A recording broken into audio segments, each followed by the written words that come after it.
Yetunde Rodriguez is a Dayton block and screen print artist. She is branching out and adding her designs to the Gem City market. I was born in Nigeria, and textile fabrics are a huge part of our culture. We celebrate a lot of different things, births, marriages, deaths even. Fabrics are an integral part of that because we use it to denote groups of people within the celebration. So I came to America when I was 13 years old. We pretty much immersed ourselves into it. Our parents thought it was best that we speak English at home so that we can really get, fluent with the accent and everything. So though we understood our traditional language very well, we spoke English at home. And I wish that they hadn't have done that, because now I think in English. And once you start thinking in a language, you lose any other language. I was 19 when I joined the Navy, and then I entered a program that would send me to school. The Navy was paying for you to go to school. You just pick a major. So I was like, well, they have graphic design, so I'll do that, And I'm so glad I did, because it did work out. It ended up working out, so I enjoyed it greatly. So that's how I ended up there. I got to screen and block printing purely as a means to an end. Going back to growing up with all the textiles that I did, all the colors, and some of the older African design, I thought, wow, it would be so great if I could see home decor with these patterns. Because back then, of course now it's all the rage, but back then there wasn't a lot of that. So I said, wow, I would love to make throw pillows and bedding and things like that with these patterns. But I didn't know the first thing about getting fabric made. So, and I remembered, when I was in school for graphic design, we did a unit on block printing. And I said, this would be a great way to produce the stuff. I've always been the type of person, if I don't know how to break into it the quote unquote right way, I'll figure out my own way. So I just kind of started experimenting. I first started out with screen printing, but it was such a much more technical pursuit. And block printing gave me that instant satisfaction that I wanted, because with very simple materials, you could create a design that you can then use to print on all kinds of fabric. So that's how that started. I started out with Adinkra symbols. They are actually a Ghanaian symbol. It's a pictorial language form where a symbol means a certain concept. So you might have something that's kind of heart-shaped, but with a little more, with some scrolls in it, and it represents love. So I thought it would be really beautiful to create fabrics for the home with these concepts, with these symbols.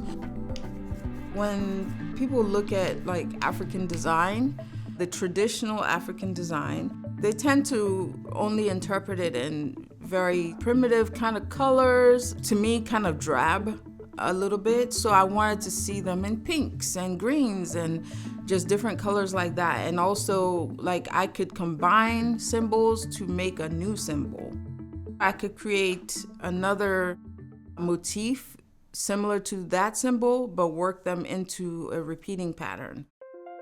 The beauty of stamping or block printing, you can use something as simple as a potato or the stem of a celery stalk or something. So you don't have to go out and buy a bunch of materials. You can use what's already there.